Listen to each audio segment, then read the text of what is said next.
শেখ হাসিনার নাতনিদের দেখলে মনে হবে তারা ভিনদেশি নাগরিক, অথচ দীর্ঘদিন দেশের বাইরে থাকলেও খালেদা জিয়ার নাতনিরা একেবারে খাঁটি বাংলাদেশি। প্রমাণটাও আছে সবার চোখের সামনে। সাইমা ওয়াজেদ পুতুলের মেয়ে আমরিন খন্দকার সামন্তী এবং তারেক রহমানের মেয়ে জাইমা রহমানের পার্থক্যটাই সবকিছু বলে দেয়। পোশাক আশাক থেকে শুরু করে চালচলন সবকিছুতেই জাইমা বাঙালিয়ানা বজায় রাখে। রূপে গুণে যেমন সেরা, তেমনই যোগ্যতাতেও জাইমা হাজার মাইল এগিয়ে রয়েছে। এছাড়া আরাফাত রহমান কোকোর দুই মেয়ে জাফিয়া রহমান ও জাহিয়া রহমানের ক্ষেত্রেও বিষয়টা এমন। জীবনের বড় একটা অংশ তাদেরকে বিদেশে কাটাতে হয়েছে, তবুও তারা শেকড় ভোলেননি। দেশের সাথে আছে অকৃত্রিম বন্ধন। ব্যতিক্রম শুধু শেখ হাসিনার ছেলে সজীব ওয়াজেদ জয় ও তার বোন সাইমা ওয়াজেদ পুতুলের সন্তানরা।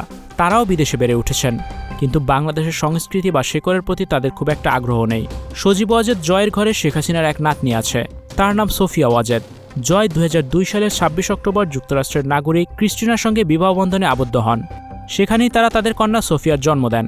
সোফিয়ার বেড়ে ওঠাও যুক্তরাষ্ট্রে। জন্মের পর থেকে পরিবারের সাথে তিনি সেখানে আছেন। তবে বেশ কয়েক বছর আগে তার বাবা জয় ও মা ক্রিস্টিনার ডিভোর্স হয়েছে। খালেদা জিয়ার দুই নাতনি তথা আরাফাত রহমান কোকোর মেয়ে জাফিয়া ও জাহিয়ার বিষয়টা আবার ভিন্ন। তারা অসময়ে বাবা হারিয়েছেন, বেড়ে উঠেছেন মায়ের কাছেই। 2008 সালের 18 জুলাই চিকিৎসার জন্য সপরিবারে ব্যাংকক গিয়েছিলেন কোকো। এরপর চিকিৎসা শেষে তিনি মালয়েশিয়াতে চলে যান এবং সেখানেই বসবাস শুরু করেন। 2015 সালে কোকো না ফেরার দেশে পাড়ি জমান। সে সময় তার স্ত্রী শর্মিলা রহমান সিথি এবং দুই মেয়ে জাফিয়া ও জাহিয়া বাবার নিথরদের সাথে দেশে আসেন। তখন তারা মালয়েশিয়ার শিক্ষা প্রতিষ্ঠানে অধ্যয়নরত এবং সেখানে তাদের পরীক্ষা চলছিল।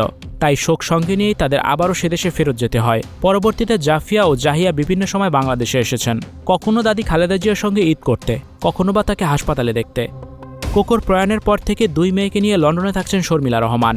খালেদা জিয়ার বড় ছেলে তারেক রহমানও সপরিবারে সেখানে বসবাস করছেন। এদিকে শেখ হাসিনার মেয়ে সাইমা ওয়াজেদ পুতুলের সাবেক স্বামী খন্দকার মাসরুর হোসেন মিতু ও পুতুলের সংসারে 3 মেয়ে ও 1 ছেলে। আমরিন খন্দকার সামন্তী ছাড়া পুতুলের আরেক মেয়ের নাম আলিজে খন্দকার রূপন্তী। বড় মেয়ে সামন্তী তার পোশাক আশাক ও অদ্ভুত স্টাইলের জন্য ইতিমধ্যে বাংলাদেশের ট্রলের শিকার হয়েছেন। ফেসবুকে ছড়িয়ে পড়েছে তার বেশ কিছু ছবি ও ভিডিও, যেগুলোতে দেখা গেছে সে অদ্ভুত পোশাক আশাক আর অন্যরকম স্টাইলে মজেছে। নেটিজেনদের অনেকে তো এও বলছে যে আমরিন খন্দকার সামন্তী এখন ভারতের কেরালা বংশোদ্ভূত এক খ্রিস্টান পরিবারের বউ। তার স্বামীর নাম নিখিল জর্জ কদুভাত, আর তার নাম নাকি এখন রেন কদুভাত। যদিও গণমাধ্যম সূত্রে এসবের কোনো সত্যতা পাওয়া যায়নি। তবে শেখ হাসিনার নাতনিদের বিদেশি সংস্কৃতিতে মিশে যাওয়া বেশ স্বাভাবিক একটি ঘটনা। অন্যদিকে বছরের পর বছর যুক্তরাজ্য থেকেও তারেক রহমানের মেয়ে জাইমা রহমান ধরে রেখেছেন বাঙালিয়ানা। তার জীবনযাপন সেটাই বলছে। জাইমা রহমান 1995 সালের অক্টোবর মাসে ঢাকায় জন্মগ্রহণ করেন। তার শৈশবের উল্লেখযোগ্য অংশ কেটেছে ঢাকার শহীদ মইনুলের বাসভবনে দাদি খালেদা জিয়ার সাথে। 2008 সালের রাজনৈতিক অস্থিরতায় বাবা মায়ের সাথে তিনি যুক্তরাজ্যে পাড়ি জমান। যুক্তরাজ্যে তিনি কুইন মেরি ইউনিভার্সিটি অফ লন্ডনে আইন অধ্যয়ন করে স্নাতক ডিগ্রি অর্জন করেন এবং পরবর্তীতে লন্ডনের ঐতিহ্যবাহী লিঙ্কস ইন থেকে 2019 সালে ব্যারিস্টার অ্যাট ল সম্পন্ন করেন।